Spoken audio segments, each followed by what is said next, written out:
Yes, hi everyone. Welcome back to our webinar, to the series of webinars that we are conducting jointly, the Global Ambassadors of Sustainability and the Global Green Chamber of Commerce.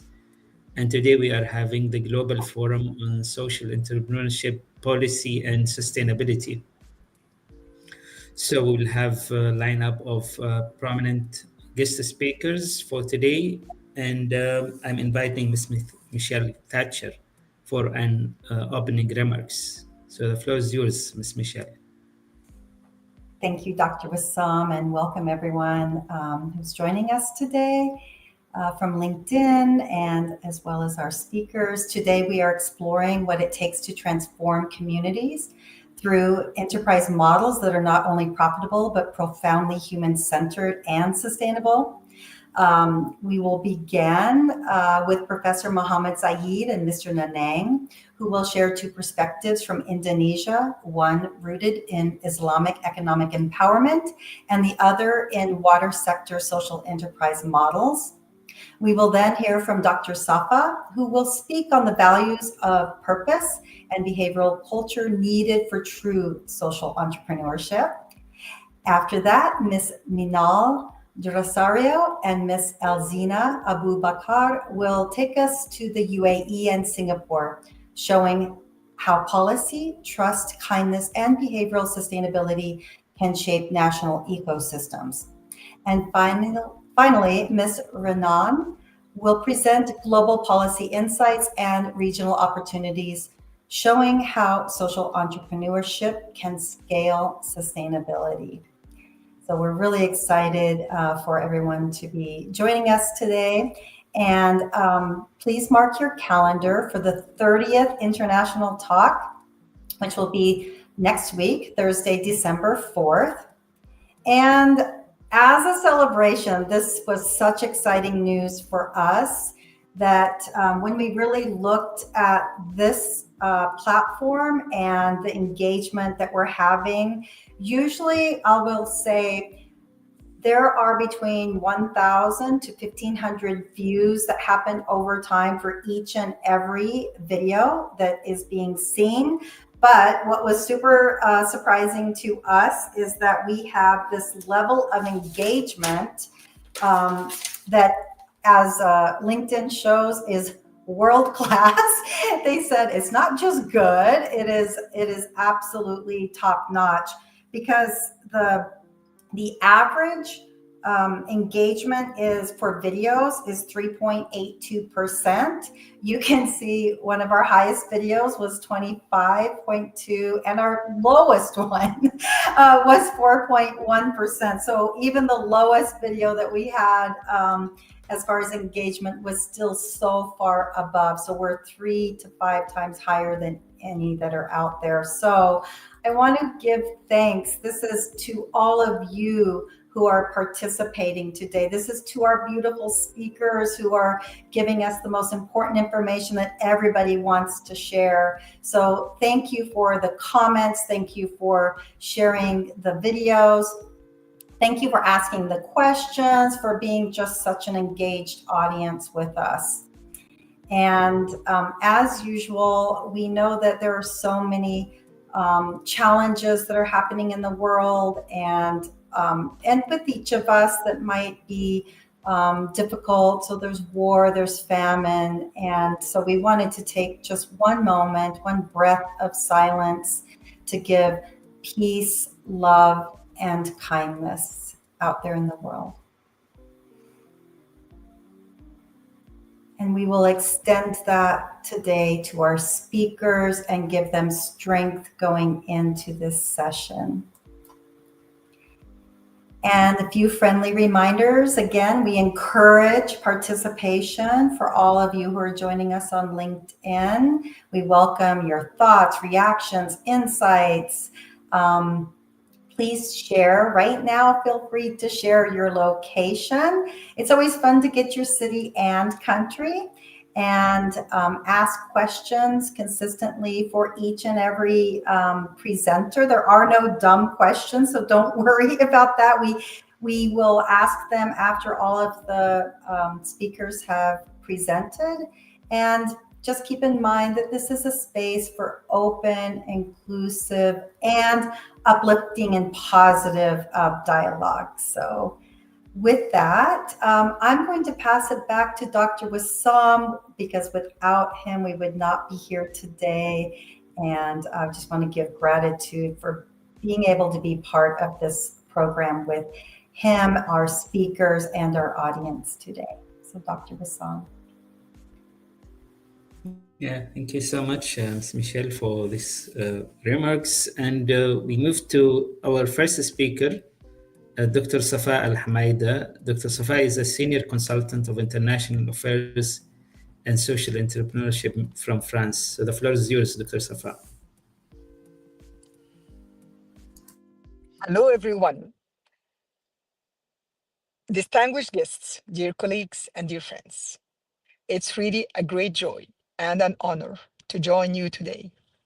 And all my deep gratitude to Dr. Wissam Al Madhoun and to Dr. Michelle Thatcher for not only their invitation, this kind invitation, but also for their leadership in placing entrepreneurship, policy, and sustainability at the center and the heart of a global conversation.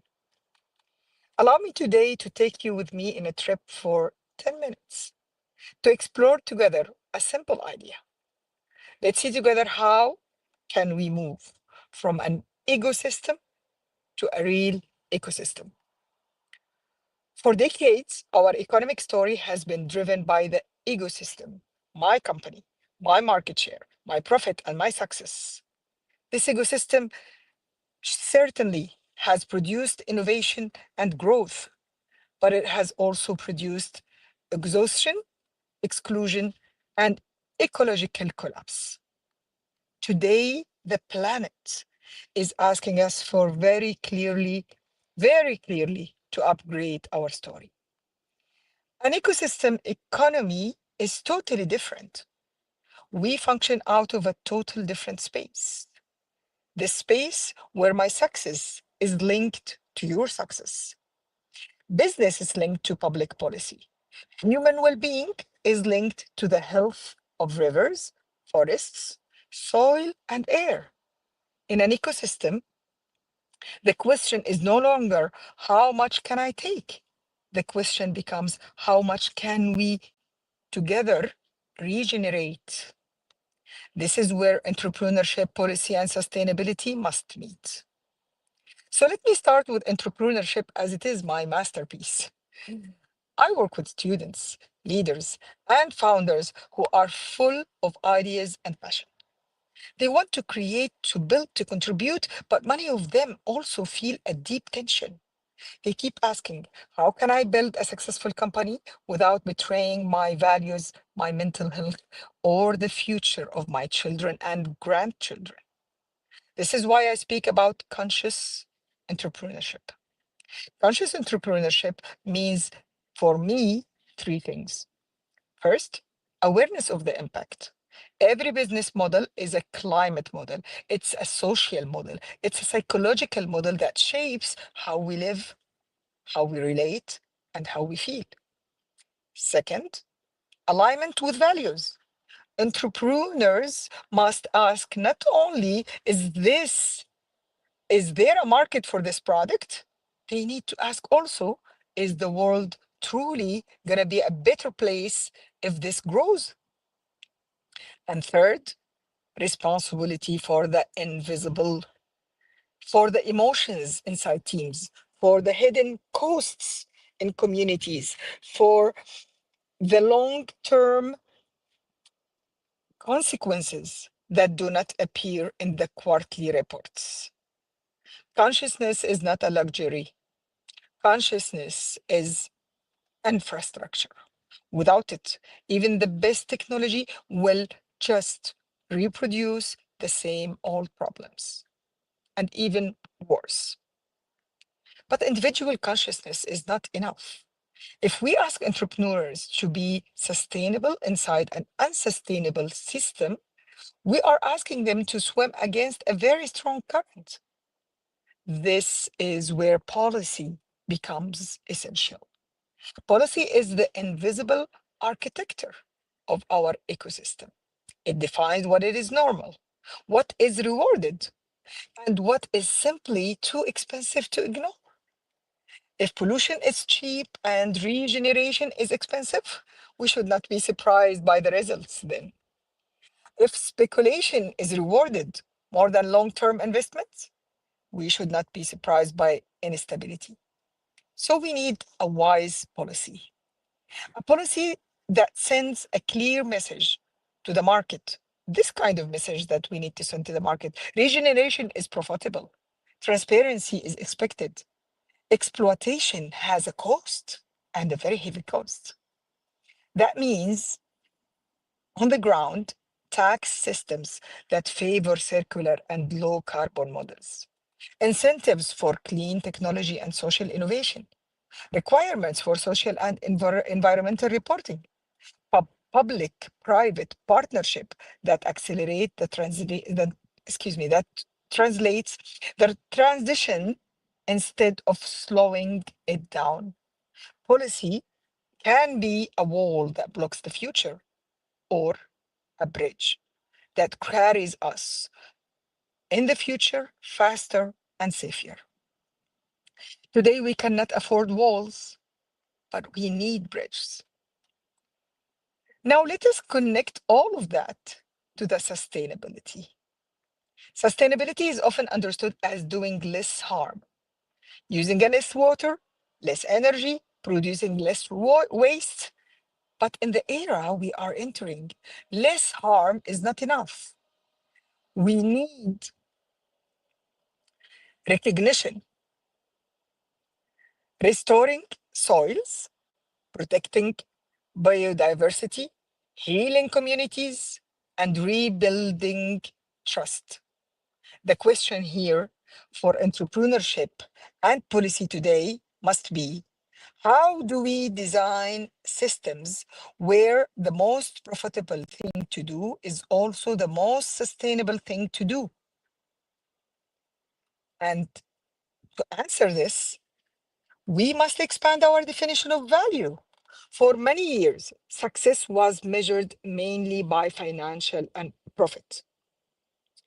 Today, this is like trying to understand a whole human being by looking only at his bank account.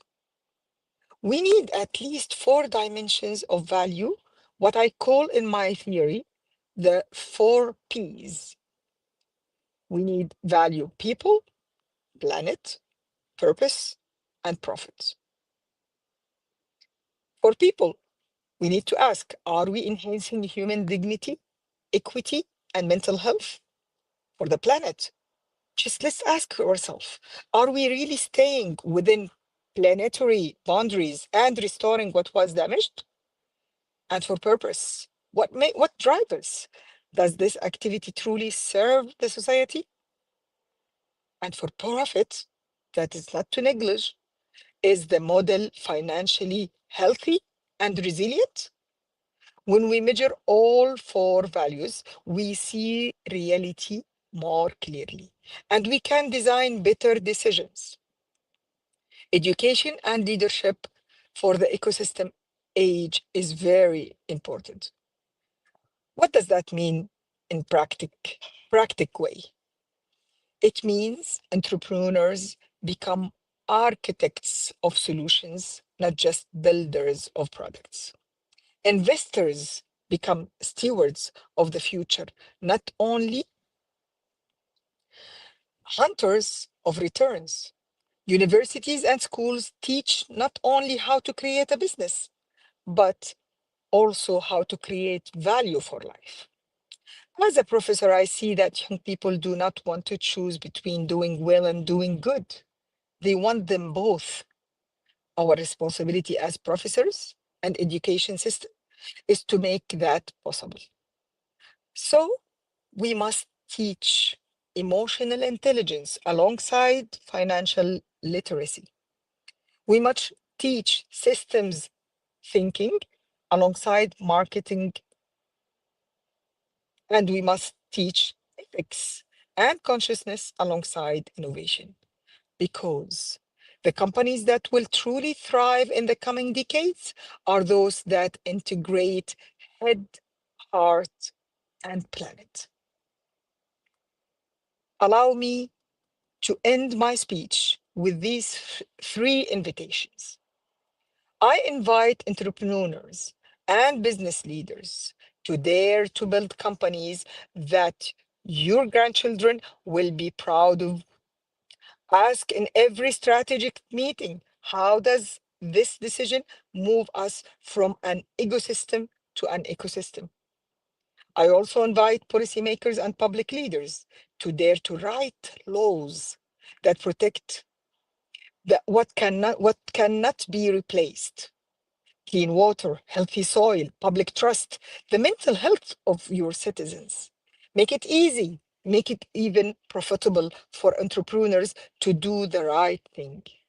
And I do invite educators, experts, and ambassadors of sustainability today to dare to place consciousness at the center of your work, your speech, your research, because without change in awareness, no policy will be enough, and no technology will be safe for misuse.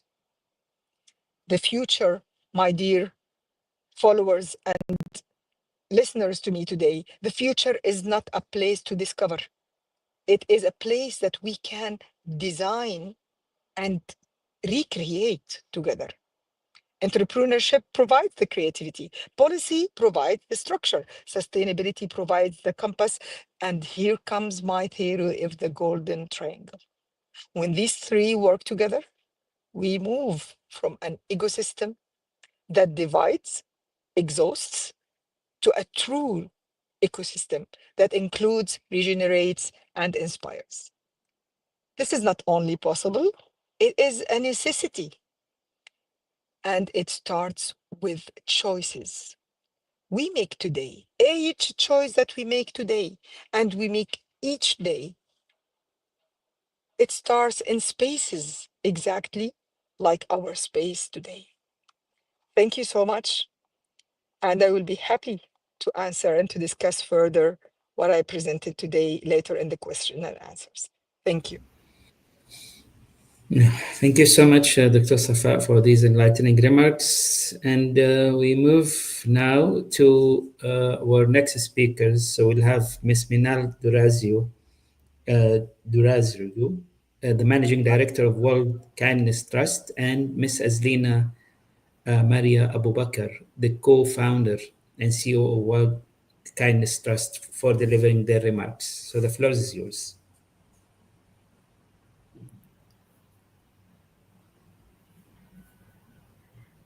Hi. Um,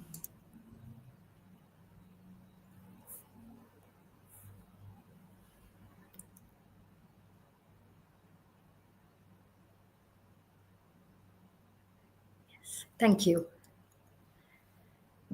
Hi, I'm Meenal D. Rosario, Managing Director of World Kindness Trust. Greetings, everyone. Thank you, Dr. Vassam and Michelle, for inviting me to this forum with such esteemed individuals, along with my colleague Aslina. Today, I'm going to be speaking about the as a living laboratory for behavioral sustainability. I'm going to start with a something that feels uncomfortable but true. We are building faster than we are learning, and we are scaling systems faster than we are strengthening people. I'm going to ask you a question. When was the last time you saw trust being measured with the same level of seriousness as GDP? When was the last time belonging received the same investment, attention as productivity? Because globally, human behavior is under pressure. The UN World Social Report 2025 establishes that the social fragmentation is emerging as a risk category in its own right, alongside economic, environmental, and security threats. Across OECD countries, only 41% of people report high or moderate trust in public institutions. The WHO has linked chronic loneliness to reduce life expectancy comparable to smoking and physical inactivity. So, today, this is not a topic about geography. It's about the fundamental question: what happens when human behavior is treated as strategic infrastructure and not as a soft issue?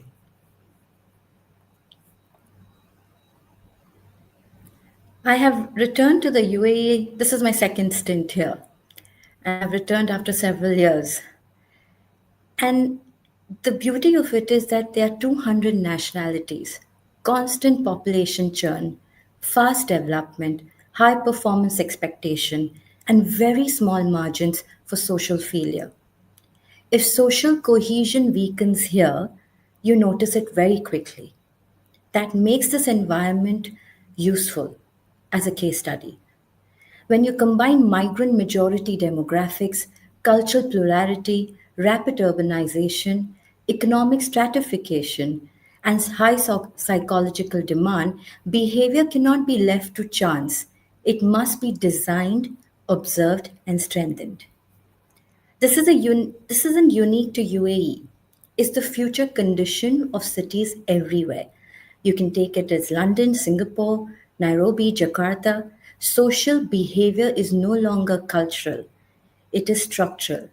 No longer moral, it is material. No longer optional, it is resilience factor. And this is where innovation with social purpose becomes essential. Across the UAE, we are seeing exciting developments that show how behavioral design and entrepreneurship intersect.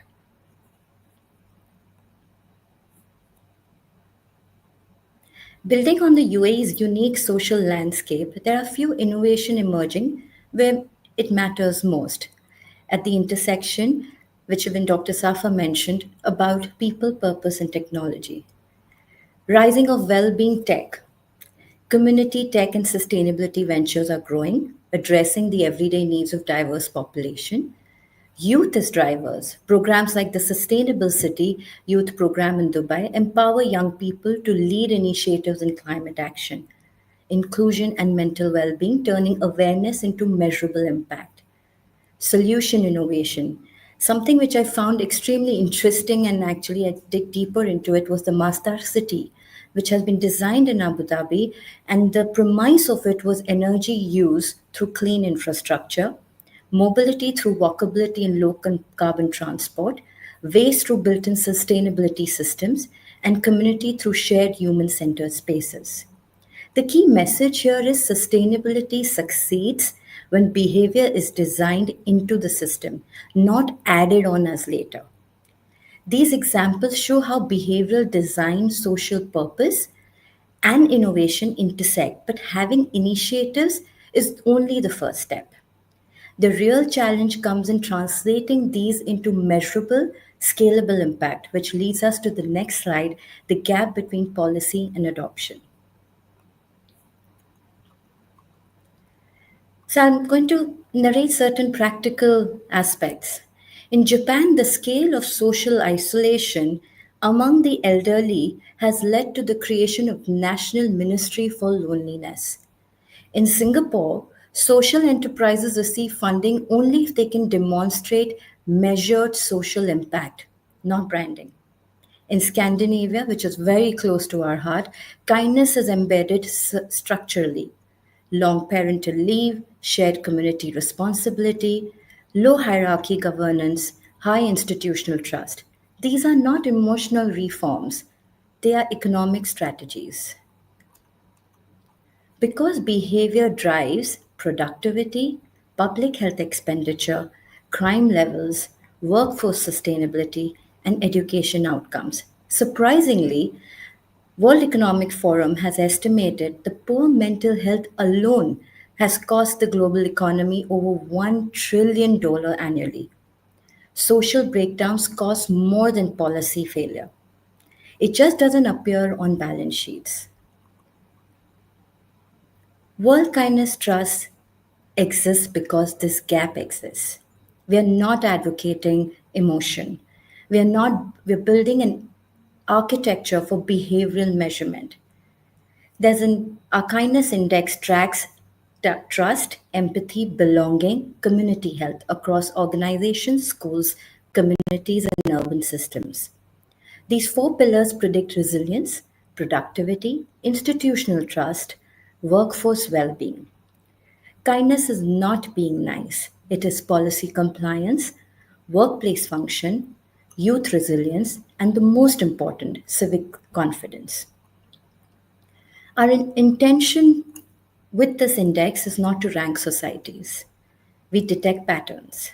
We do not judge cultures. We interpret conditions. And we track movement over time because behavior changes before statistics do. How the UAE can lead.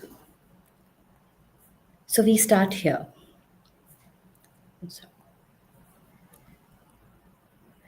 Not because the UAE is flawless, because it is intense. There's high ambition here, there's high mobility here, high expectation, and high diversity, which means symptoms appear early: burnout, isolation, disconnection, fragmentation. This makes it as a pressured environment, which is extremely valuable, not aspirational. If social systems can hold here, they will hold anywhere else. The UAE is not the lesson, it is the laboratory.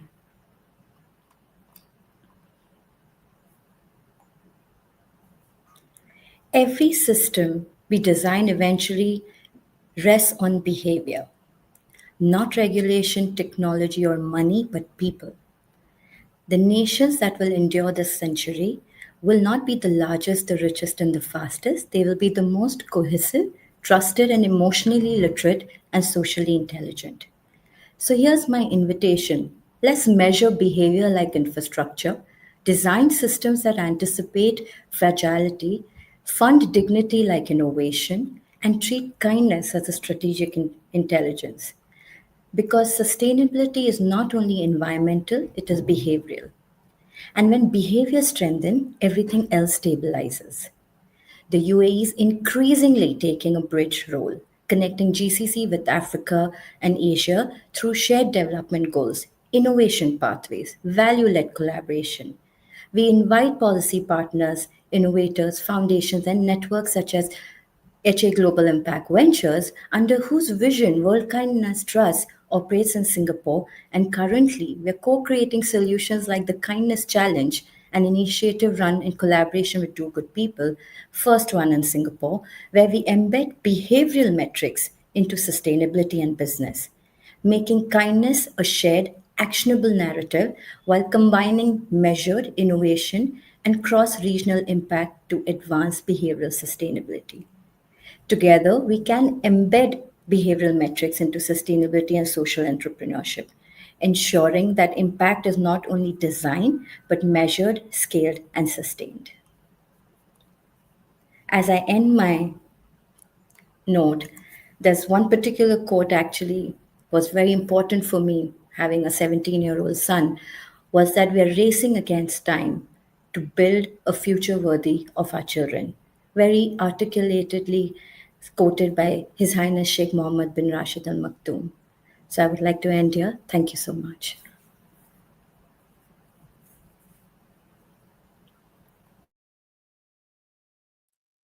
Thank you, Manal. I will continue. Let me just share my screen.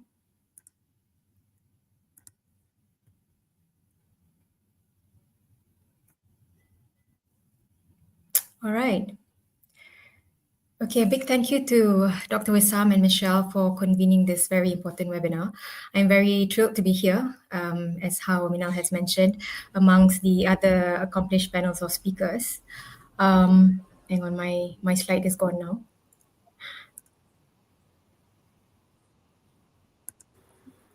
Yeah, there it is. Okay, so we talked about a lot about sustainable systems, but what is the most critical ingredient for any system to last? I would argue that it's not technology, it's not money, but something we cannot see. There's a lot of mention about this particular element: trust. Now, here's the paradox. Singapore has no natural resources, yet it is one of the most resilient nations on earth. It is a nation that has mastered something more powerful, which is the art of governance built on trust and the science of designing systems that allow society to move together, not apart. What Singapore teaches us is that trust is not an accident. It is engineered, it is consciously cultivated, and it becomes the foundation on which sustainable policies, social entrepreneurship, and cohesive communities are built. And this is exactly what I will be sharing tonight. Now, let's start with a number. This is a number that you cannot ignore, 76%. According to the 2023 Edelman Trust Barometer, 76% of Singaporeans trust their government to do what is right. Now, to give you context, the global average often languishes below 50%. So what does it say? It says that around the world, trust is collapsing. Now we see declining confidence in institutions, we see growing polarization, misinformation undermining stability, and when trust erodes, everything else begins to unravel. Policy becomes difficult to implement. Social enterprises struggle to create meaningful impact. Sustainability efforts lose momentum. Cohesion weakens. Economy becomes fragile and communities fracture. But yet, in the midst of this global uncertainty, somehow Singapore stands out. The reason why I'm bringing this up is because worldwide there's so much to learn from here.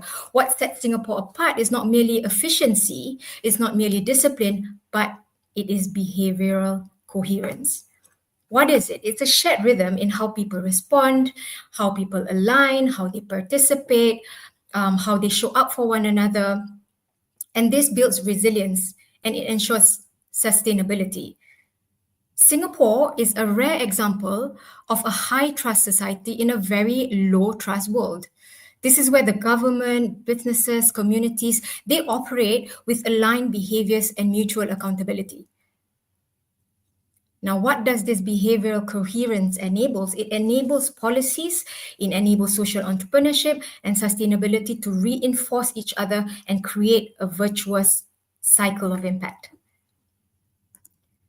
So how do you build trust?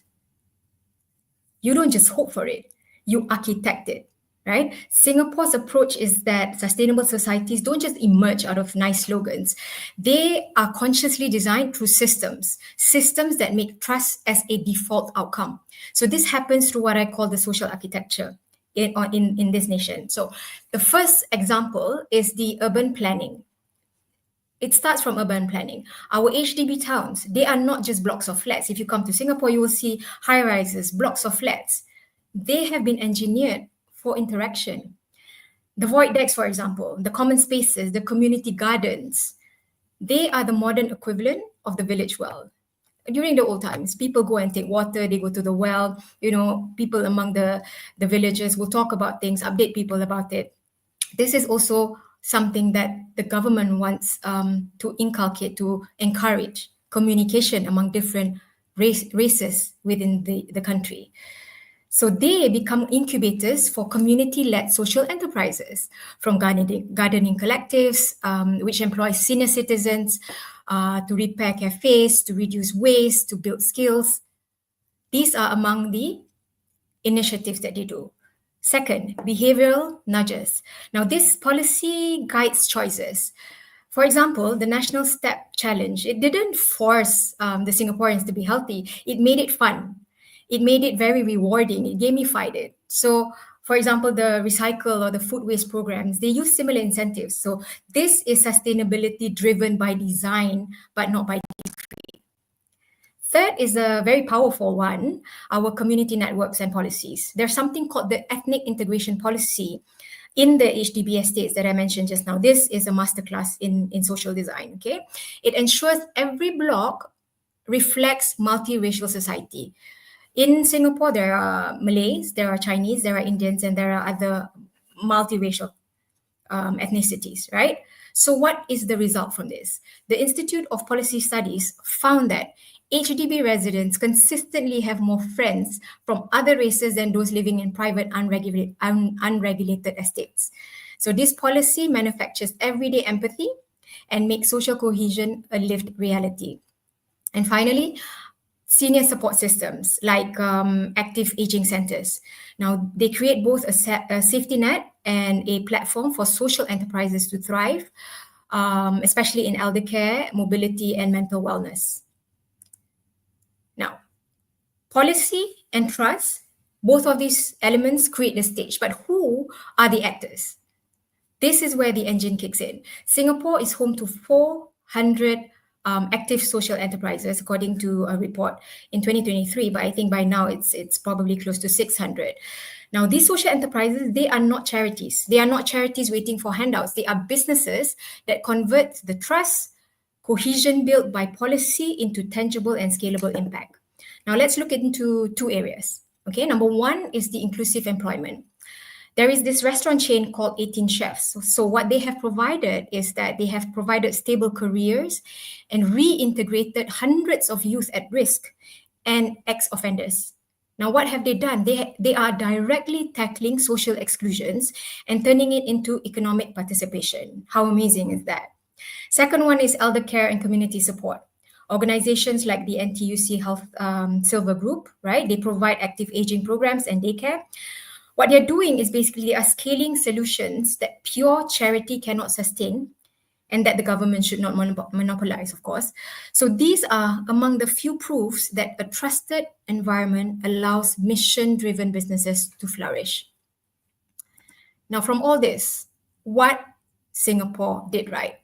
Now, Singapore's approach is very, very distinctive, I would say, because it treats social enterprises not as charity, as I mentioned, but as a very critical partner, as critical partners in achieving national, social, and environmental policy goals. So the support system is designed to make these enterprises effective, scalable, and financially sustainable within a larger ecosystem. So everything is very, very deliberate. Okay, so here are some of the examples of what Singapore did right. Number one is they created a central sector-specific intermediary called RACE. So instead of spreading support across multiple uncoordinated agencies, the government established RACE. Is the Center for Social Enterprise. This was created in 2015. So what it acts is that it's a one-stop hub for certification, for capacity building, for funding access, for market linkages. And why does it work? It's because it provides the front door for all the SEs, the social enterprises. Yeah, it ensures consistent standards. It allows for specialized sector-specific support. Which other agencies cannot offer. So this prevents fragmentation and it creates a unified identity for a sector. Number two is they prioritize ecosystem building over isolated funding. So the government understood because they understood that just by giving grants, it creates dependency. Instead, they invested in building a robust support infrastructure. So what they come up with is something called the phase funding model. They offer grants which are structured to mirror the venture building model, just as how any businesses should be. There is no spoon feeding, there's no hand holding, but of course there is mentorship and whatnot. Number three is they have aligned all this social entrepreneurship growth with national policy goals. This is very, very important. This is the master stroke, right? Singapore didn't create SEs in a vacuum, but it actively channeled them to address key national challenges, some of which is like social cohesion and inclusion, environmental sustainability based on the Singapore Green Plan 2030. They just make sure that all these national key challenges is addressed through the social and enterprises. Number four is they fostered a market-based mindset from the start. Now, from the very beginning, the message was very clear. Social enterprises are business. They are not charity. So there is no special legal structure. When it comes to social enterprises, you must register as a private limited company. They have instilled the discipline for commercial viability, and they will teach the SEs to become investment ready from day one. So the focus is revenue, How they give the support system that pushes the SE to generate revenue through trading, to trade goods, services, create more sustainable and scalable model, rather than relying on donations. The next one is they use policy to create demand and de-risk ventures. So the government doesn't just support SEs on the supply side; they also create a market for them. Okay, there is something called public procurement, where the government agencies and the government-linked companies are encouraged to procure services from the SEs where possible, providing stable and reliable revenue stream. But here's the challenge. Here's the challenge for leaders everywhere. What you cannot see, you cannot strengthen. So our current indices measure economy, measure health, even measure happiness. But what they don't measure is the quality of our social fabric. We track GDP to the decimal, but we have no dashboard for trust, for empathy, for the daily acts of cooperation that truly makes a society resilient. So this is a global blind spot. Now, Minal has mentioned a lot about what we do in World Kindness Trust. We are very proud to have our kindness index. So in our, in the gap in understanding our social health is precisely why World Kindness Trust was founded. We are trying to use kindness index to provide solutions to many facets within and layers within our society. Now think of it as a diagnostic dashboard for society. It gives policymakers, CEOs the power to see the invisible fractures, the invisible fragmentations, the cracks. Okay, it allocates resources with precision, and finally design policies which may be proactively built societies rather than react to its collapse.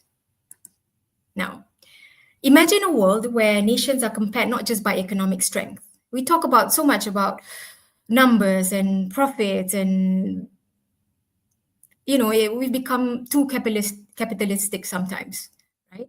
But by trust maps, what I call the trust maps, that reveals social cohesion across regions. So what can happen? This is where policymakers can see with precision which communities feel safe, which workplaces struggle with psychological safety, which schools need belonging intervention, where loneliness, like Minal mentioned, the disconnection in rise, which is in the rise. So the S in ESG must now move beyond superficial reporting. It must reflect real behavioral insight. This is our take. The future of ESG depends on the society's ability to act. And this is why behavioral sustainability will become the new global standard. Now you've seen the what and the why. Now let me show you the how. Now what you see isn't just a list of projects, right? In my slide. Lina, sorry. Yeah. Oh, I'm almost time, is it? Can you please conclude in 2 minutes? Okay, sure. So this is the ecosystem that we have built. So this is our inbuilt system to make sure that what we preach, we do, right? What we preach, we practice. So whoever has interest in how we actually build this ecosystem can always approach me and Minal. And it starts with research, and it's guided by a very good standard. And we include technology, and of course, the implementation is key. So finally, I would like to conclude and to bring this all together that policy is the steering wheel. It sets the direction. Sustainability is the destination. It's where we all want to go. Behavior is the vehicle. It's how we get there.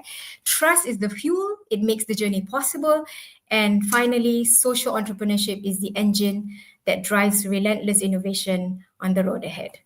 Thank you so much for your attention. That's the end of my presentation.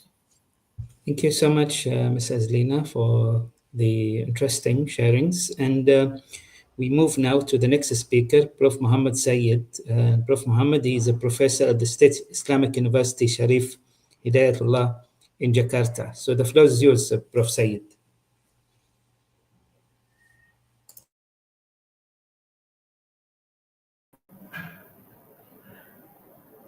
I try to present my PowerPoint, okay?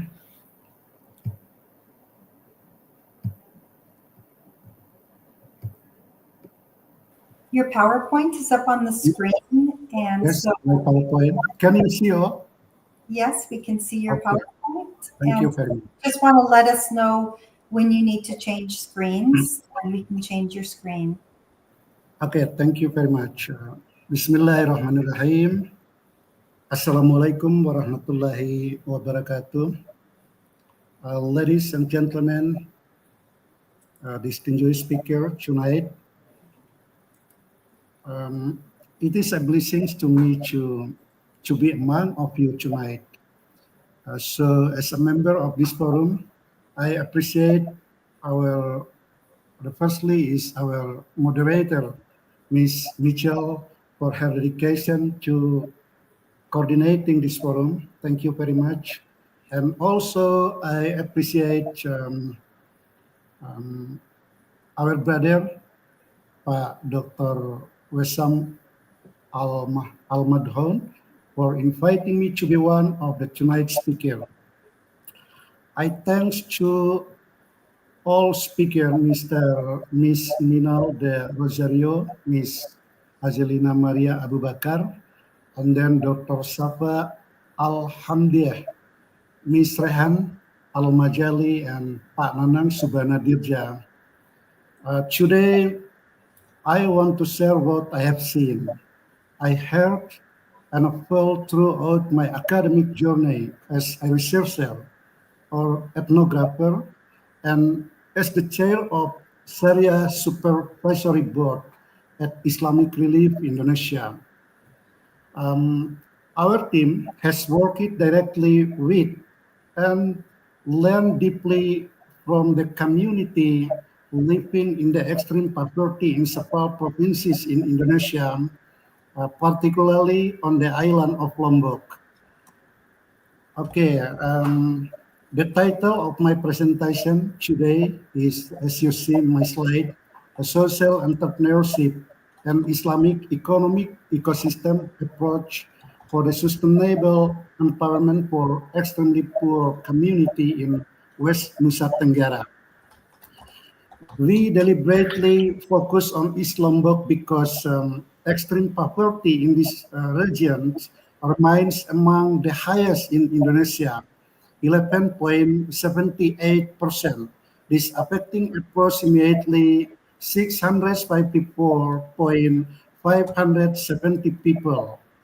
These neglected figures have drawn serious attention from the central and regional government, as well as local and international NGOs who are demanding innovative and effective solutions. So, in response, we have developed an adaptation of break international ultra poor graduation model. We transforming it into the Islamic ultra poor graduation model based on Islamic economic ecosystem. So the question is, what is an Islamic ultra poor graduation? Let's have the next slide. We define that the Islamic ultra poor graduation model offers an integrated and holistic ecosystem approach. The program provides not only capital support, but also behavioral transformation, institutional strengthening, and Sharia compliant intervention that protects communities from exploitation while ensuring ethical and sustainable empowerment. The next slide, okay. This model follows a six-step strategies toward poverty alleviation.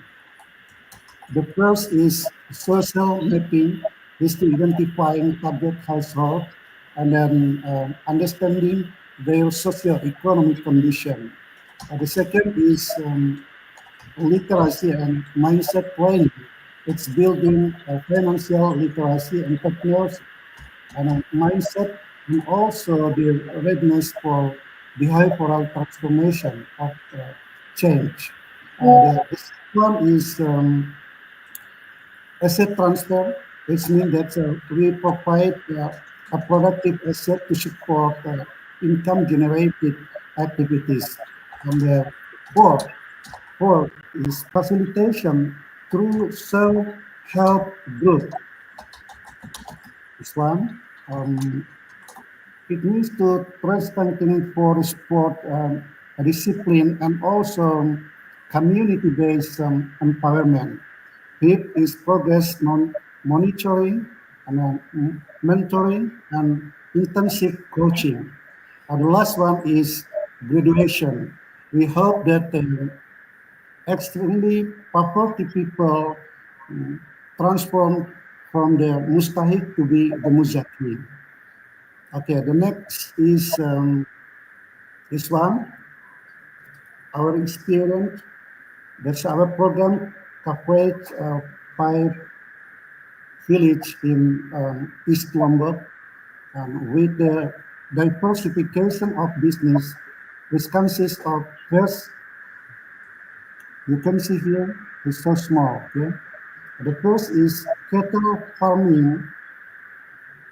The second is goat farming. And the third one, trading business. And four, poultry farming. The next is mechanical workshop and corn farming. And the last one is rice farming.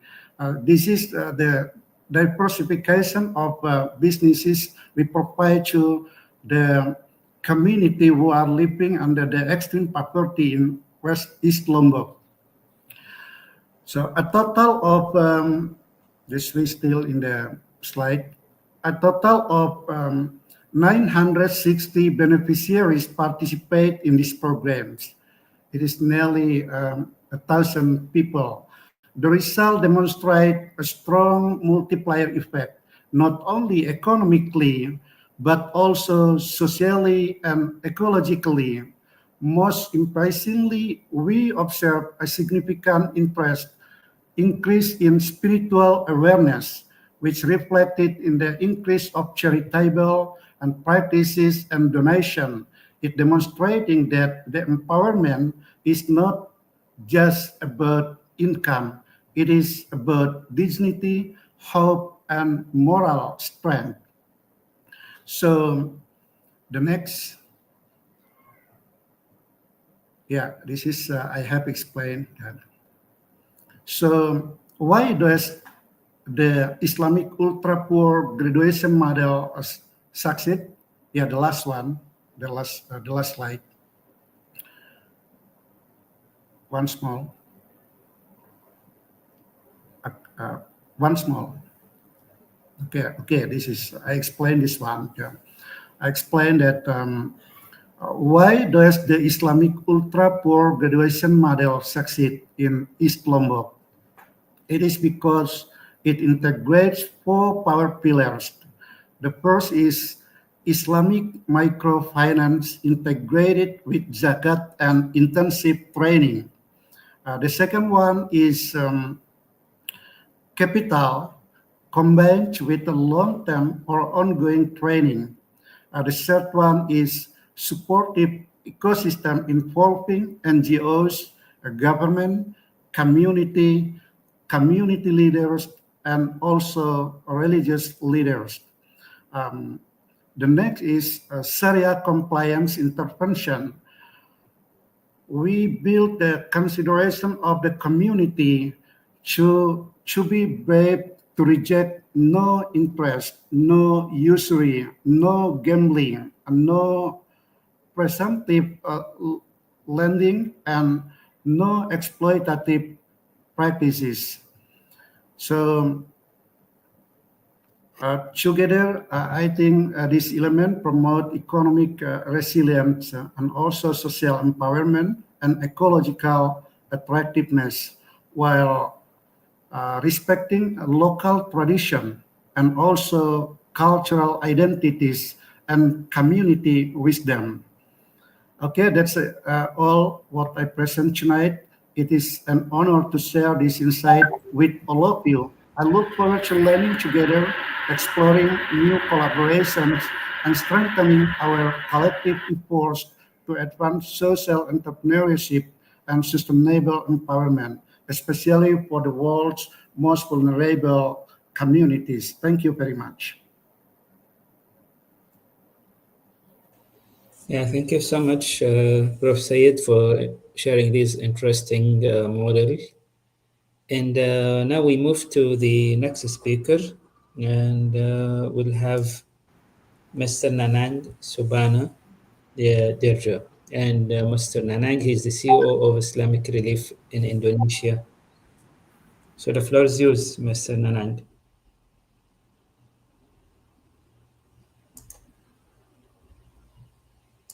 Assalamualaikum warahmatullahi wabarakatuh. Can you hear me, brother and sister? Yes, yes. Yeah. Okay. Salam. Yeah, please pray for us because Indonesia is currently under the series of multiple disasters. Even we have to stop our project, and quite a lot of number of victims and also fatalities there. So tonight I would like to present sustainability through social enterprise. This is a case study of water project in Banten province, one of the province in Indonesia, and yeah. So the problem around water and sanitation is that under the SDGs number 6, clean water and sanitation, we do see that despite some improvements, progress in water and sanitation remains insufficient. At the current speed, in 2030, still 2 billion people will still live without safely managed drinking water. And other billion people without safety managed sanitation, and another 1 billion more than that without basic hygiene sanitation, hygiene services. Basically, $1 billion interventions have been already done, but unfortunately, it's like museums. So why it's a failure basically around water intervention? We identify that design and planning is not that a suitable. Construction process is not really doable, and also operation and maintenance problem. And on the other hand, project management also is not that put in place in proper way. So if we are talking about the failure, basically the driver of sustainability and also is there. But if we see the example, can you continue please to the next slide, please? Okay, so if we learn from Muhammad Yunus, the Nobel laureate, the Nobel winners through Grameen Bank mechanism. So social enterprise basically one of the key to manage sustainability in our intervention. Why? Because we learned that in social enterprise implemented or introduced by Muhammad Yunus is very innovative.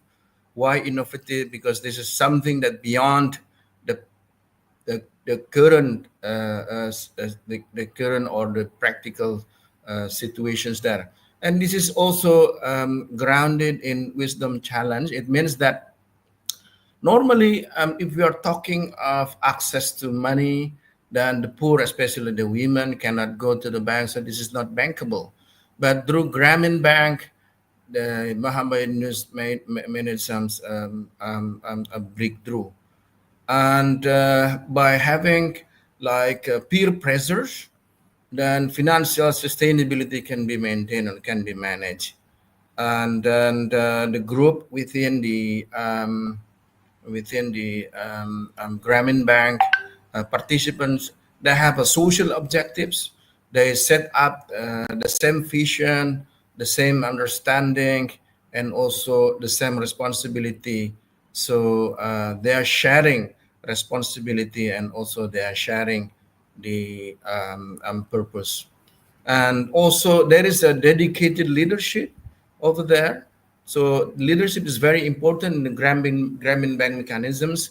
That's why they will be very disciplined in sitting, in managing the fund, and also in terms of installment. So this is basically we are learning from Muhammad Yunus on social enterprise. Please continue, please. Next slide, please. Okay, so what about in the water and sanitation? Can we do sustainability in water and sanitation through social enterprise? Yes, of course. First of all, we have to manage the proper community mobilizations in which that proper need assessment that can contain general assessment, technical assessment, and even further assessment should be done. And then also we need to do a participatory rural appraisal in a proper manner in which that we analyze the problem altogether, including also the resource, and with the communities we try to determine also a solution, what solution is applicable for the communities they are taking part in it. And then even the communities can do altogether the detail engineering design. To my experience, the detail engineering design is not only technical things. It is not only belongs to engineer, but community also can talk about this one, especially when we go to the mountain to find out the water resources, and then we measure the a certain technical measurement, then we can find out that the input from the community is very valuable. And also during the proper community mobilizations, so we can solicit community contributions. Yeah, and community contribution basically is part of symbol for sense of belonging. Once we find out community contribution is small, is not really significant, it means that sustainability is on the stake. And once the community mobilization process has been conducted proper well, then we need to go with the policy setup. This policy setup can be done through the leadership and management with the village ahead. So we are talking here about the village regulation, about do's and don'ts. So for example, if we are implementing, if you're providing the piping scheme, for example, how the communities can avoid to just take advantage for themselves. Very often that the communities will take advantage when the piping is coming through their houses, and then they will take like to make it leakage, this type of thing. So those and that is very important. And then the cost recovery mechanism has to be also set up. It means that everybody who is getting involved in the project and getting benefit from the project, they have to think about how the recovery mechanism can be set up or can be enacted altogether. In the meantime, in technical aspect, when we are doing implementations on the water piping, for example, then we have to, okay, we have to be able to open. We have to be able to open the. We have to be able to open the adjustment opportunity, because sometimes on the ground it cannot be always as a plan. So it means that we have to be able to do some adjustment in terms of technical aspect. For example, in terms of the equipment, in terms of tools, in terms of many other things. And when we talk about sustainability, we have to think about large scale coverage. For example, we are intervening the water, it should be covering the whole villages. By having intervention the whole villages, it means that we are intervening for the whole people. It means that the social enterprise opportunity can be done by the large scale intervention. Here, the cost recovery mechanisms can be possible. Just one example in the village that we have already just implemented, the cost recovery mechanisms applied through subsidy mechanism. For example, for the poor, while for the rich, they have to pay a certain amount of money. And here, the financial sustainability can be also enacted while the community can contribute with fixed monthly payment for all. So everybody have to pay fixed monthly payment, while the system of pay as you go when you are using water with the measurable meter, then you have to pay as you are using the water. And the most important one is that if we manage a cost recovery, then we have to allocate the funding. We have to allocate the money through for the water management committee 30%, for example, because they are the one who is managing the water facilities and also the operations. Yeah, and the other one is also for social purposes, and the other one is for the maintenance and also business development. So for business development, this is very interesting case, and this is part of the social enterprise component, in which that the water, because this is a large scale, and there will be an outburst of water, and then the water can be used for the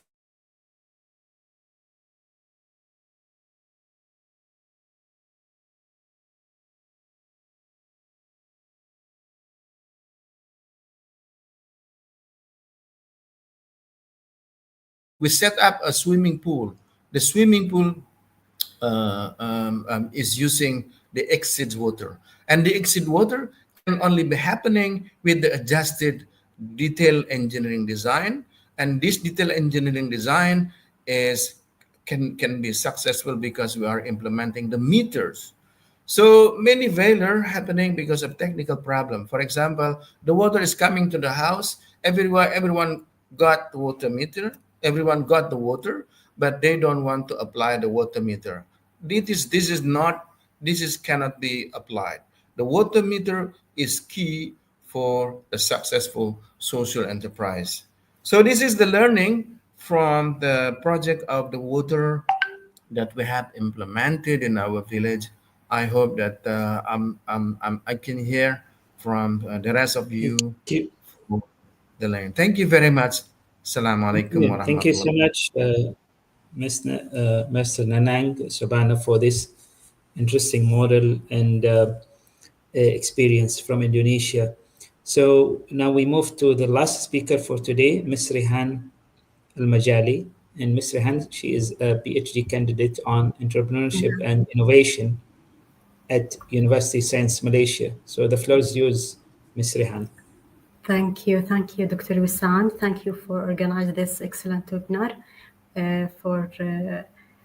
about the Global Forum on Social Entrepreneurship Policy and Sustainability.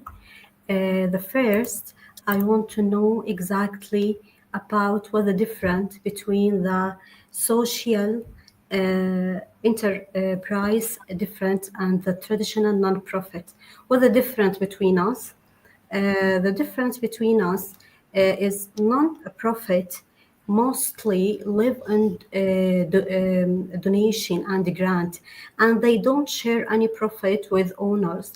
But the social enterprise earns money by selling a product and services. It can make a profit, but its main purpose is to create social impact, not to make as much money as possible or profit maximization. So what's the social entrepreneurship? But let me unpack what make it different and what the difference of social entrepreneurship. The next slide, please. It's using entrepreneurship principle to create a venture that solves social problem sustainability. So the characteristic of social entrepreneurship, the first is the mission, dual mission. It's, I told before, it's social impact and balance with financial sustainability. That's the important. And another one, it's innovation driven. It's a creative solution to business problems, and the market-based, it's revenue models, not charity dependency, not charity. And the scalable, it's designed for system change, and accountability, it's measurable. The line, it's very, very small. I cannot see it very well. Wait. Wait a minute. No. Okay. Okay, look at this chart. We are seeing extraordinary growth in social entrepreneurship globally over the last decade. Let me highlight three critical trends. The first, adventure formation has exploded from about 10,000 social enterprises founded in 2015 to over 16,000 in 2024. That's six-time growth. And the second, notes women-led venture. We're approaching 15% of social enterprise globally being women-led, compared to only 25 in traditional business. This significant social enterprise is becoming more inclusive. And the third, most dramatic, because its impact investing were gone from $25 billion deployed in 2015 to over $320 billion in 2024. That's a 12-fold increase. What does this tell us? The market is validating social entrepreneurship. And next slide, please. Yeah, global trend in social entrepreneurship. It's already show the youth-led venture. It's 76 access to finance as biggest barrier, and the 15% global social enterprise led by women, and the 15 rise in sustainable started globally. This chart, it's Jordan global position in SDGs. The SDGs index rank is 71 from the 167 countries. And SDG index score, it's 70.99. And the spillover score, it's about how is it the Jordan with the region. It's 99 of 83.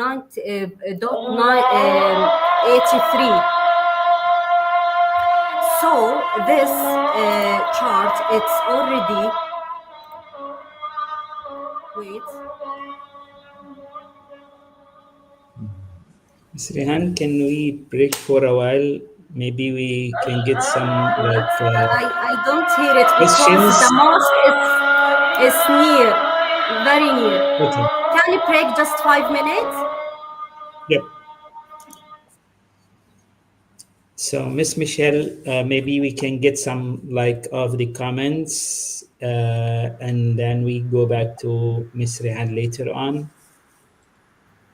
Yes, thank you so much. I want to just give another shout out to our audience. I'll just say right now, and these, I haven't caught up with all of these, but we have participants joining us today from Switzerland, Lebanon, Mexico City, London, Tanzania, Romania, Conakry, Ghana, Arusha, Tanzania, Morocco, Sudan, Tome, Chile, Subete, Tanzania, UAE, Singapore, Kingdom of Saudi Arabia, Karachi, Egypt, USA, and many, many more. So again, we are so honored to have such a global audience. Thank you so very much for joining us. And I also want to give a shout out to our team. Tay is out there asking for questions and taking in all the questions into our own document. So thank you very much for that, and just helping to promote overall. So many thanks to our team as well. And I don't know if we're ready to go back to the presentation. Do we know if it's time, or should we continue with questions? Rena? Ms. Rian? Oh, maybe we go straight to the questions. Yeah. And feel free to interrupt me if we want to go straight back to the presentation. I think we'll go ahead and start. We have a presentation, or we have a question from Indira Bunik. The question is for Ms. Minal. And she asks, many social entrepreneurs emerge from the communities they serve. How can we build ecosystems that better support grassroots innovators who may lack access to formal business education or networks? I think that's a very good question, because that's something which we as well, it doesn't come from a learned behavior, but I think it comes from a lived experience. So from that point of view, I think the more lived insights we have, they can actually lead to more concrete understanding of outcomes. So I would actually support and feel that the more communities and the people who can actually come together and support more grassroots level insights and behavioral aspects, that will only make it better in terms of creating solutions and innovating for social and enterprises. So that would be one particular ask. I hope I have answered. If you can just give me the second part of the question, that would be helpful. Yes, the second part is how can we build ecosystems that better support grassroots innovators who may lack access to formal business education or networks? I think the Okay, the Michelle, we can to continue the presentation. Oh, yes, yes. Yeah, we'll come back. no Yeah. problem. That's fine. Yeah, yeah. Perfect. Thank you so much. Okay, I am now on the Jordan global position in SDGs. Let's zoom on Jordan because is where seeing the real action. Jordan is a lower middle income country with 1136 million people and GDP around 126 billion per capita. And on the SDG, Jordan is making real progress. This chart show Jordan is 71 globally in sustainability and development with a strong score of 1799 and the positive spillover score 98 88 83 means Jordan is a regional leader. This position Jordan perfectly for social enterprise to scale impact on these 70 goals, especially poverty and education, energy and employment. There are still significant challenge in other development factor. Jordan force high youth and women unemployment, pressure unlimited nature resources like water and energy and the institutional reform that move slower than society need. That is why innovative models such as social entrepreneurship are essential to progress on this develop gap. Social entrepreneurship in Jordan isn't academic, it's urgent and isn't optional, it's essential for that. And next slide, okay. This already I see it. Okay, why policy it's matter and why? So the country use the legal recognition. It's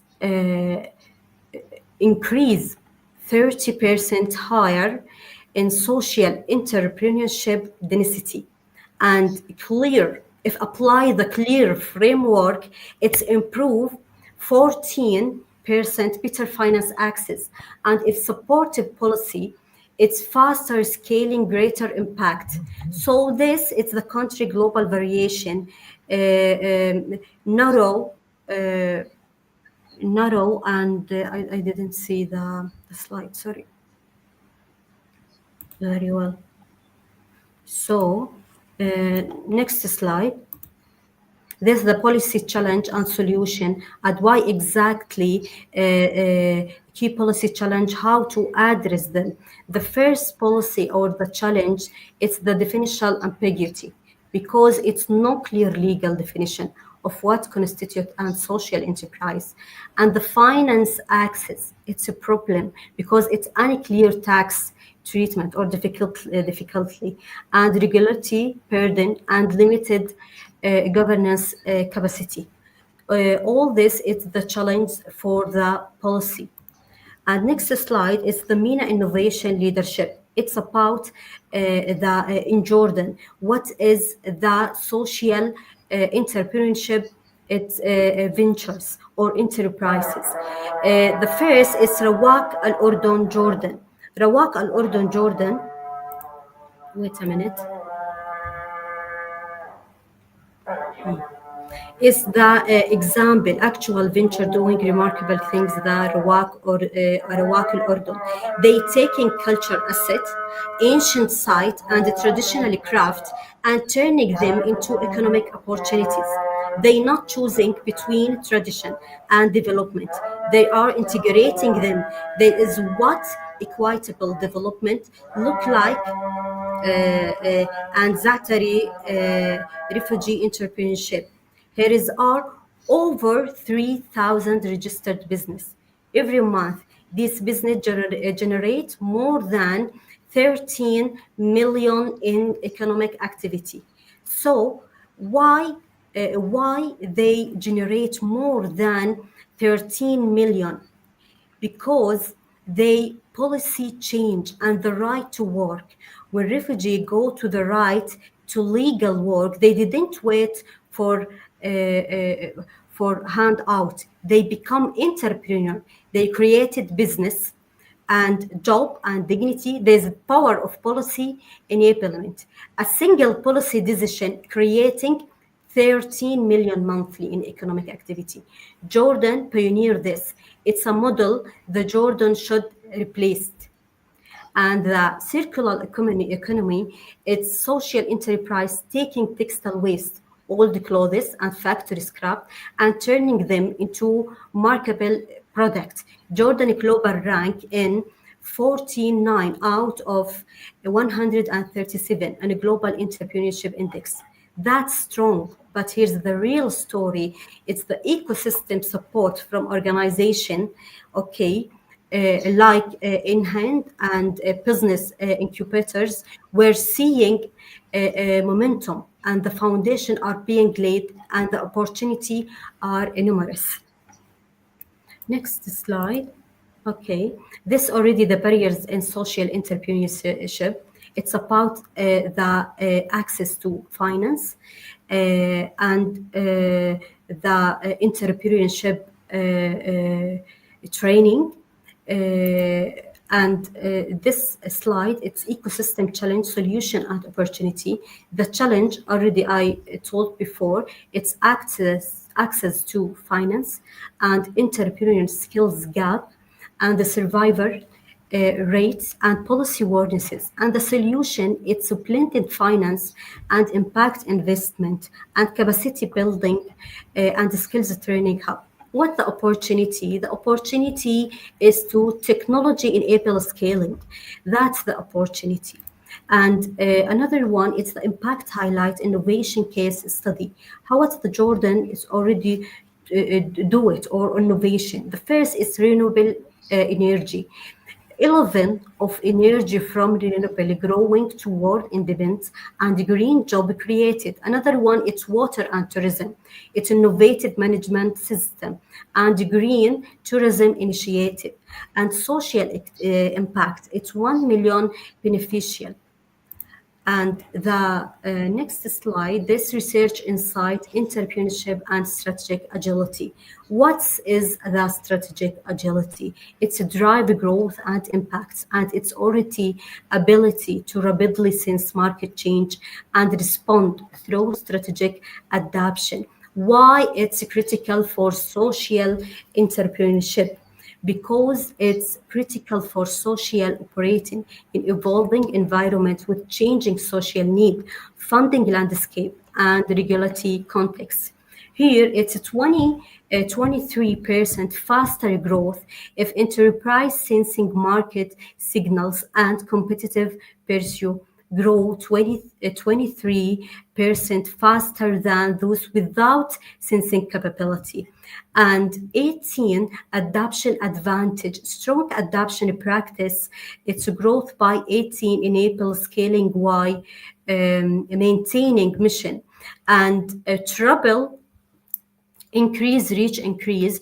Example, it's about Jordan Health Enterprise shift to distribute model and achieving triple increase, reach, increase at the same cost. So the balance is critical. Maintain core mission while adapting tactique. Mission drift is a real risk when agility become crisis driven reactivity rather than and the last slide, it's a building capital sustainable future. Social entrepreneurship isn't optional.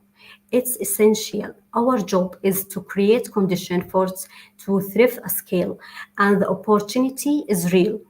30% more venture with supportive policy and 40%, 40% better finance access and the global partnership emerging.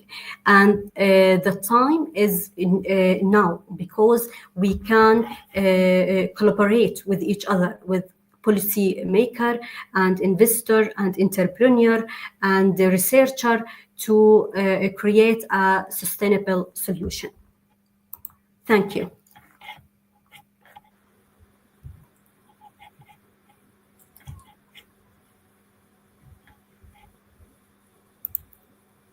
Thank you, Doctor. Yeah, thank you so much, Ms. Rehan, for the presentation, for the interesting findings.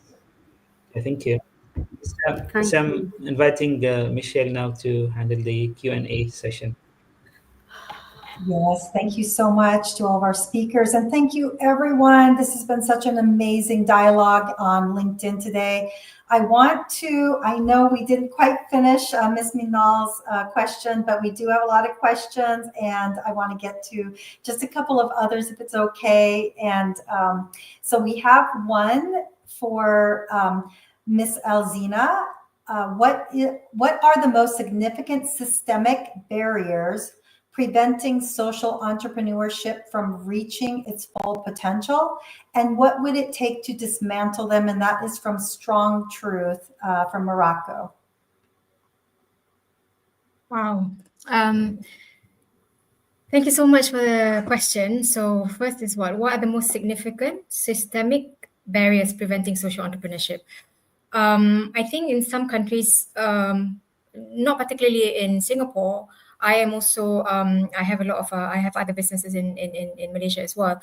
I realized that one of the systemic barrier could be fragmented ecosystem, right?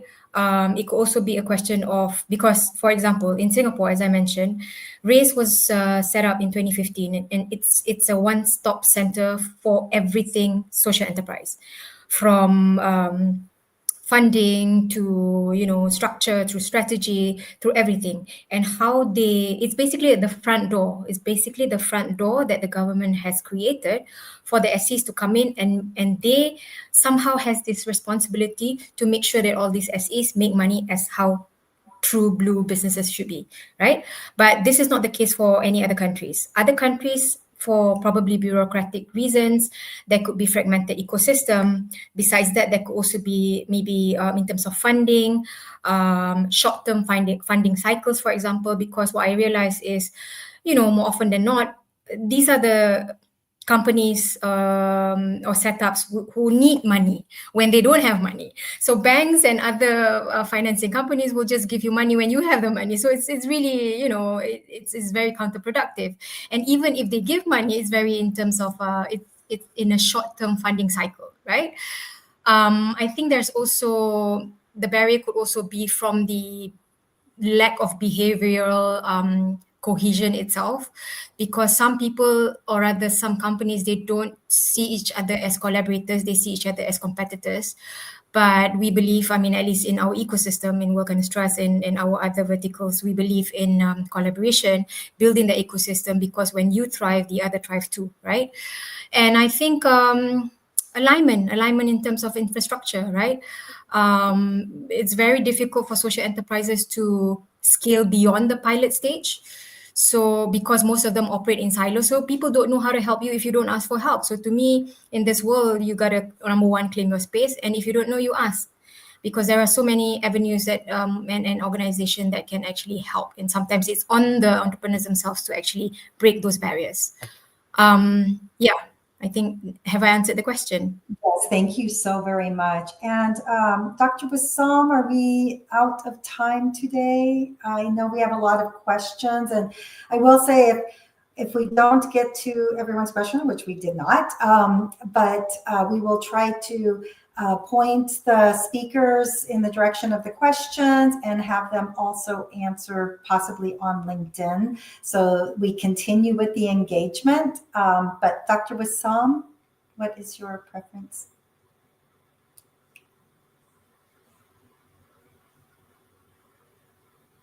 Well, we have, I know that, I don't know if Dr. Bassam is offline right this moment. Do have a question just for Mohammed Saeed. We have a question from Eric Apia. And Eric asks, what research innovations in Indonesia are improving sustainability and community empowerment? Michelle, sorry. Oh, yeah, sorry. Okay. Michelle? Yes. Can you hear? Yeah, we can extend like for 10 minutes. Okay, that would be wonderful. If any speaker has to leave, we totally understand, but we do have amazing questions. Yes. Michelle, can you hear me? Just a little bit. But I did ask the question with Mohammed Saeed. Did you hear the question? Can you hear me? Can you repeat once more? Yes, of course. Michelle? Yes. The question is from Eric Apia. And Eric asked, what research innovations in Indonesia are empowering sustainability and community empowerment? Yeah, Research thank you very innovation. much. It's a critical question, Michelle. I am with the Director of Islamic Relief Indonesia here, Mr. Nanang. He has a rich experience in handling about the policy to move on the community who live under the poverty line to transform to be the what is that to have a resilience in economic and social and also spiritual. We have experienced that several weeks ago. The model of Islamic ultra-poor graduation applied by Islamic Relief to transform the what is that those extremely poverty in Lombok and also in Aceh and Palu. Alhamdulillah, it shows a big impact that our policy, the next is to sustainable providing what is that to provide intensive mentoring and coaching to them in order they can transform their life.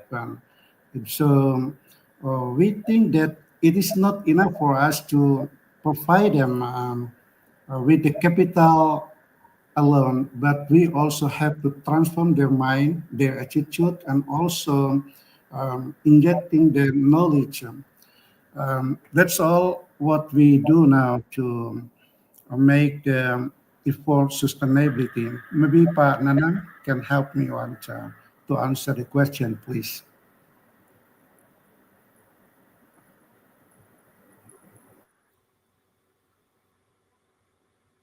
Mr. Nanang, can you hear us? Yeah, okay. Can you hear me now? Yes. Hello? Yes. Okay. Yeah. So yes, thank you very much, Professor Sain. So what I would like to emphasize here is that when we are talking about sustainability, sustainability, and also social enterprise within the community setting, it is not automatically achieved. Yeah, it has to be engineered. It has to be intervened from external factors. When we are talking about the extreme poverty, basically we are talking about external factor and also internal factors. External factors, it can be reversed to what they call that as a structural poverty, and internal factors maybe it can be what we call that as a uh, cultural poverty. So both of them are quite hard to be sorted out without comprehensive interventions. So what we mean by comprehensive intervention is that what Professor Said has already mentioned, that there is a we have to be able to provide a continuous training, mentoring, and also coaching, and after that disseminating. So this is a package of capacity building, this is a package of awareness raising, this is a package of making people to realize what their potential, what are the threats outside, and then how to solve the problem within the situations. Yeah. And also we need to identify the needs of the poor people. By understanding the needs of the poor people, understanding also the circumstances, then we can determine the cash transfer. So when we are talking about sustainability, social enterprise, it cannot be conducted properly if it is the scale is not meeting with the need. Just for example, in our case is that we provide like $500 for the poor people to start the business at scale. So training, mentoring, and proper and adequate transfer, cash transfer is a key to success. And one thing, if I still have time, the basic need support. The basic need support for the poor people has to be provided also. This is not part of the project, but this is part of the government. So basically, we are talking about advocacy. So we need to advocate the government that the poor people has to be provided with the social protection, and after it, in combination with capacity building, mentoring, training, coaching, etc., and then with the cash transfer, it can come up with the proper social enterprise all together within the communities, and they come up with the sustainable solution to lift up them from poverty. Thank you very much. Thank you so very much for that answer. And our next question and comment and question will go to Ms. Rian. And the first comment is from Ernesto Cordera, or Dr. Ernesto Cordera. And he says, ESG provides the criteria for evaluating an organization's environmental impact, social responsibility, and governance integrity. These metrics help investors, regulators, and communities assess whether an institution is contributing positively or negatively to sustainable development. Maybe ESG should also be incorporated in this discussion. And then the question that I have is from Joao Fernandez de Lima Nito. And they ask, what about bringing more climate-aligned financial systems based on biodiversity to new entrepreneurs?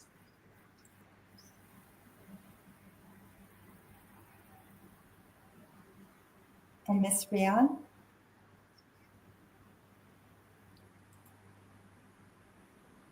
And as she may be coming in, can you hear us? You might be on mute, Ms. Rian. She might be frozen just this moment.